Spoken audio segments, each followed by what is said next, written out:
you come into divine union with your higher self, and you come into divine union with you, in a way where you begin to commit to take exquisite, tender, loving care of the self.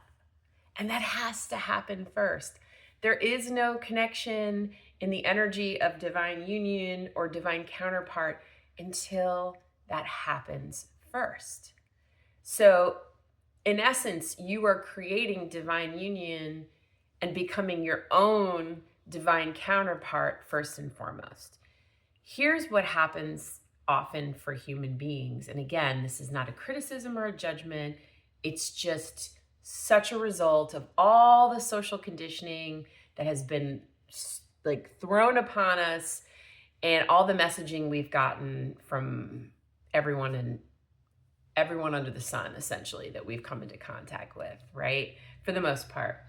So what happens is people start to get in their feels about another human, and they don't understand, number one, that humans reflecting back ourself, the best qualities of ourself to us. So what we're seeing is actually ourself, which means it is a time to really come into appreciation of those things that are mirrored back to you.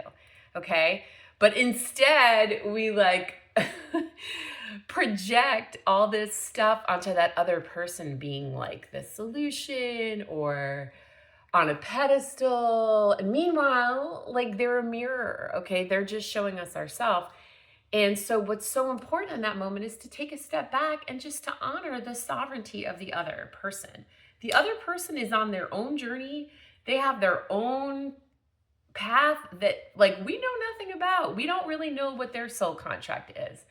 So what ends up happening is if that person, and this is again, very human thing, doesn't meet certain expectations, like if they don't show us what we're fantasizing about, or like if they don't, behave in a certain way, when we're in our more human and like sort of 3D mindset, we will take that as a rejection or we'll get hurt, when really like that's our opportunity to totally honor their path and their sovereignty.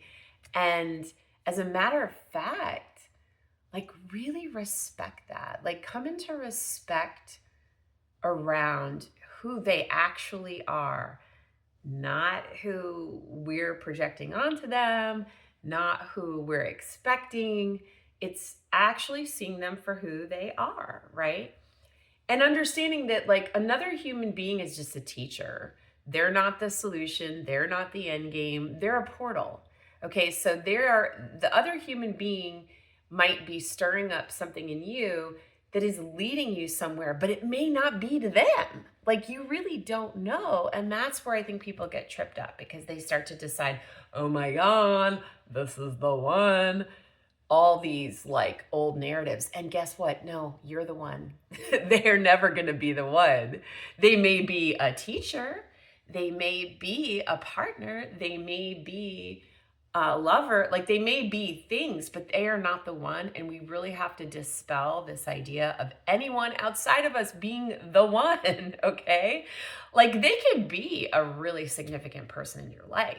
I'm not saying they can't be your partner, but I'm saying they are not the one that you are here to get to know and form a very deep relationship with. That's got to start with you.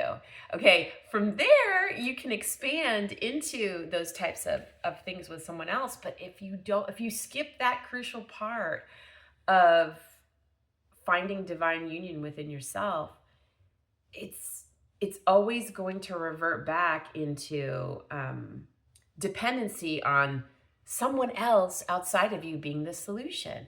It's such an unfair burden to put on someone else. They can't do that for you. They cannot do the work for you. They are not the one for that.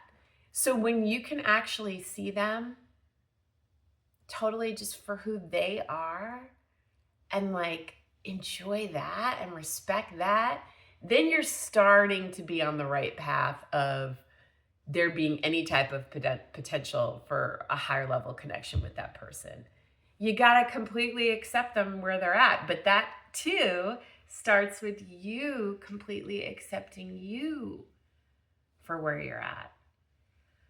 I'm not sure if this is making a ton of sense. I think I could speak to this for hours, and this is already a pretty long channel, but I think you're probably getting the idea. To be continued.